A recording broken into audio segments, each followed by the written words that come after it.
Hal-hal yang perlu diperhatikan dalam menuliskan konfigurasi elektron.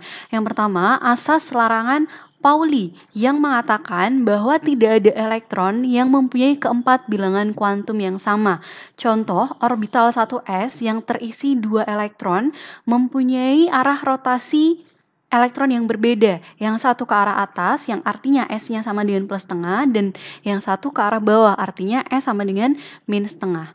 Kemudian yang kedua adalah aturan Aufbau yang mengatakan bahwa pengisian elektron dalam orbital itu dimulai dari tingkat energi paling rendah.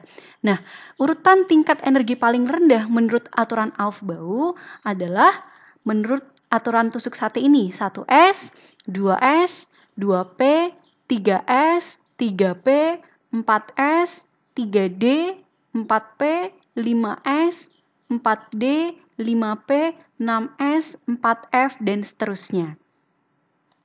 Kemudian, yang ketiga adalah aturan Hahn yang mengatakan bahwa elektron-elektron berada dalam orbital dalam arah rotasi yang sejajar.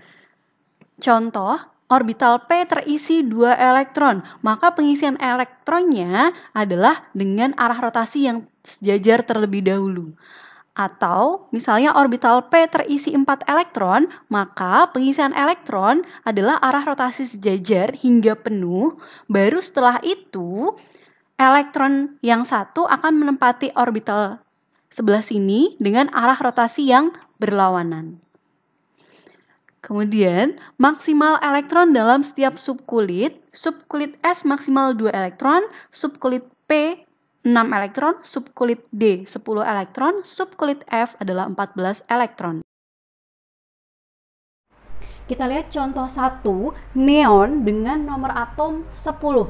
Maka konfigurasi elektronnya kita mulai dari 1S, ini kita isi maksimal elektron di 2, kemudian lanjut ke orbital 2S, kita isi maksimalnya juga 2, kemudian sehabis 2S, 2P. Kita isi maksimal 6. Nah, sampai sini dapat 10 elektron. Berarti konfigurasi neon seperti ini ya.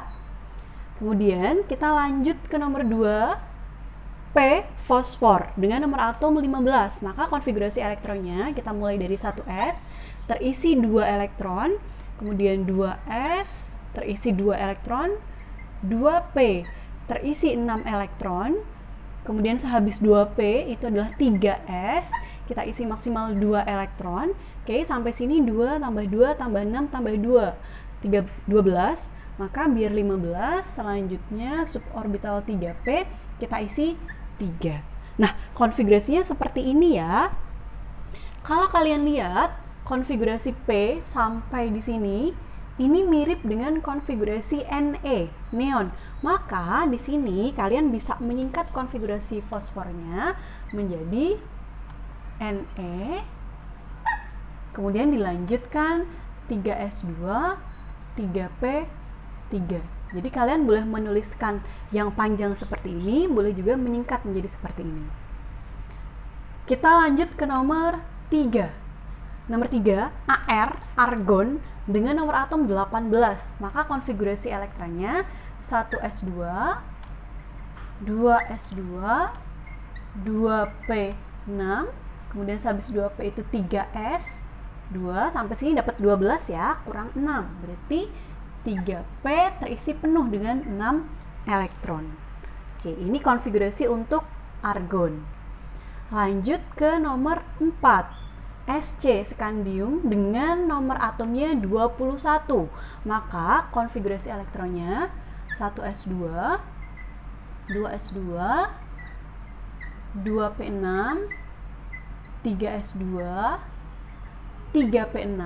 Nah, sehabis 3P itu urutannya berdasarkan aturan Aufbau tadi adalah 4S. 4S2. Nah, sampai sini baru dapat 20 ya, masih kurang 1 biar 21. Nah, sehabis suborbital 4S ini adalah orbital 3D berdasarkan aturan Aufbau tadi. Nah, 3D ini biar 21 maka diisi dengan 1 elektron.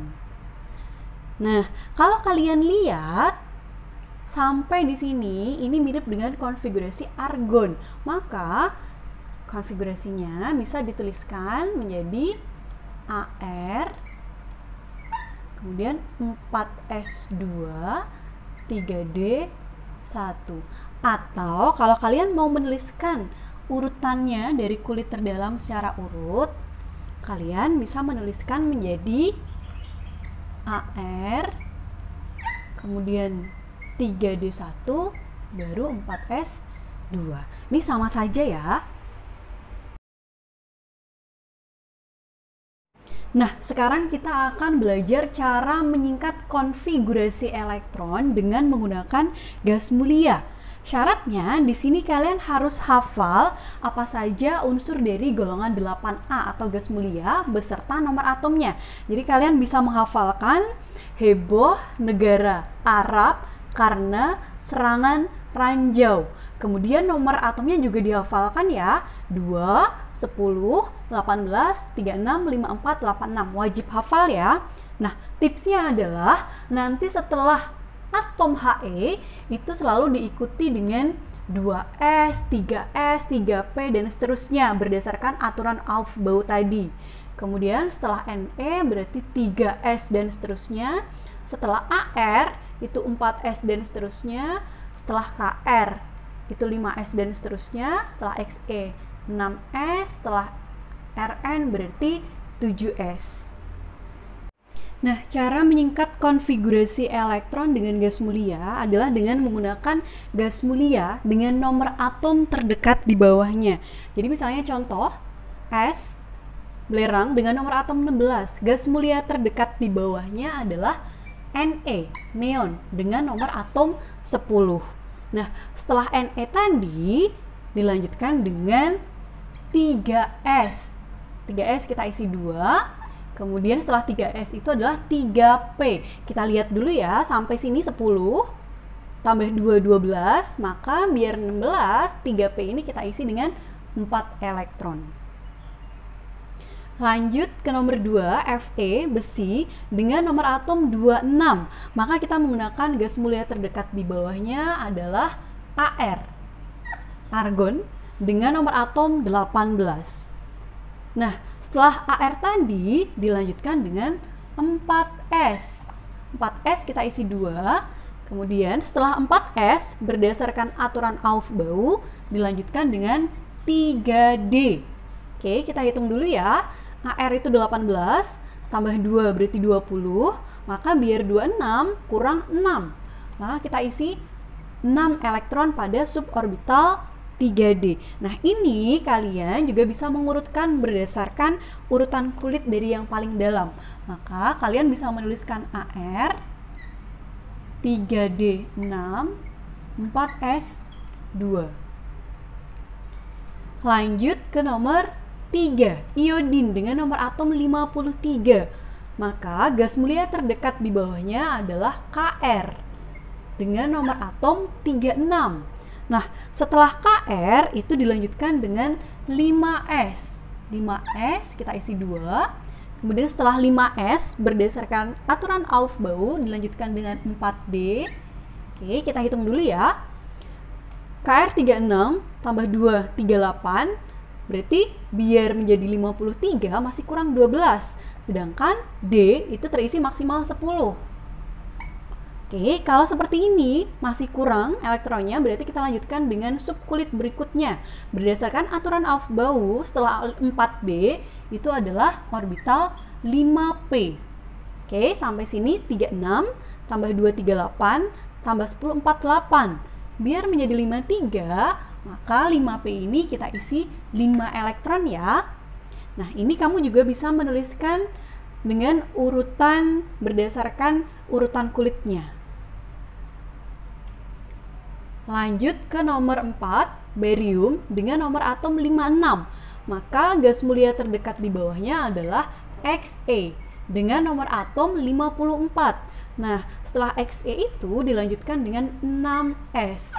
Oke, 54, maka kurang 2 elektron, berarti di 6S ini terisi 2 elektron.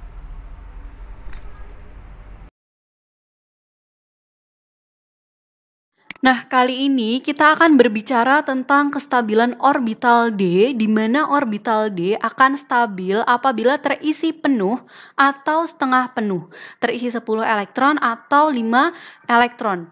Yang pertama, apabila orbital S terisi 2 elektron dan D terisi 4 elektron, maka akan ada 1 elektron yang berpindah dari orbital S ke orbital D.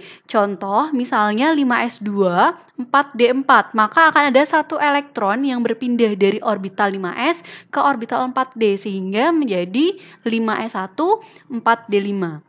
Yang kedua, apabila orbital S terisi 2 elektron dan D terisi 9 elektron, maka akan ada 1 elektron yang berpindah dari orbital S ke orbital D sehingga menjadi S1, D10. Contohnya, 4s2, 3d9, 1 elektron dari orbital 4s berpindah ke orbital 3d sehingga menjadi 4s1, 3d10. Contoh yang pertama adalah Cr, kromium dengan nomor atom 24. Maka konfigurasi elektronnya kita menggunakan gas mulia Ar. Oke, Ar itu nomor atomnya 18 ya. Nah, setelah Ar berarti kita tuliskan 4s2.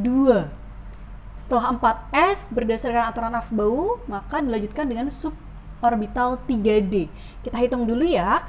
Ar itu 18 tambah 2. 20 berarti kurang 4. Berarti 3D ini terisi 4 elektron. Nah, berdasarkan aturan kestabilan subkulit D yang akan stabil apabila penuh atau setengah penuh, maka ada 1 elektron yang berpindah dari suborbital 4s ke 3D. Sehingga konfigurasi elektronnya bisa dituliskan menjadi 4s1, 3D 5, atau kalau mau diurutkan menjadi Ar 3D5 4s1. Lanjut contoh yang kedua, Cu, cuprum, tembaga dengan nomor atom 29. Maka masih sama, kita masih menggunakan Ar 4s2, 3D, kita hitung dulu ya. Ar 18 tambah 2, 10, maka biar 29 masih kurang 9. Nah, berdasarkan aturan kestabilan subkulit D yang akan stabil apabila penuh atau setengah penuh, maka ada 1 elektron yang berpindah dari suborbital 4s ke 3D. Sehingga bisa dituliskan menjadi 4s1, 3D 10 atau Ar 3D10 4s1. Untuk ion, maka elektron akan dilepas atau diterima oleh subkulit terluar. Contoh Cl dengan konfigurasi seperti ini, kemudian Cl-, artinya ketambahan 1 elektron, maka 1 elektron tersebut akan diterima oleh subkulit 3p, sehingga konfigurasinya menjadi Ne, 3s2, 3p6. Contoh yang kedua, Sc dengan konfigurasi seperti ini, atau juga bisa dituliskan menjadi Ar 3D1, 4s2. Oke, dalam hal ini yang menjadi subkulit terluar adalah 4s ya. Nah, Sc plus artinya kehilangan 1 elektron. Maka 1 elektron tersebut akan dilepaskan dari subkulit terluar, yaitu 4s. Sehingga konfigurasinya menjadi Ar 4s1, 3D1 atau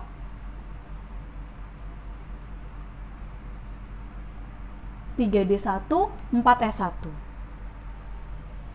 Contoh yang ketiga, Cu dengan konfigurasi seperti ini, atau juga bisa dituliskan menjadi Ar 3D10 4s1. Berarti dalam hal ini subkulit terluarnya adalah 4s. Maka yang pertama Cu plus, kehilangan 1 elektron. 1 elektron tersebut akan dilepaskan dari kulit terluar, yaitu 4s. Sehingga konfigurasinya menjadi AR 3D10. Atau kalau misalnya ditanya Cu2+, yang artinya kehilangan 2 elektron, maka elektron dilepas dari subkulit 4s dan 1 elektron dilepas dari subkulit 3D. Sehingga konfigurasi elektronnya menjadi AR 3D9.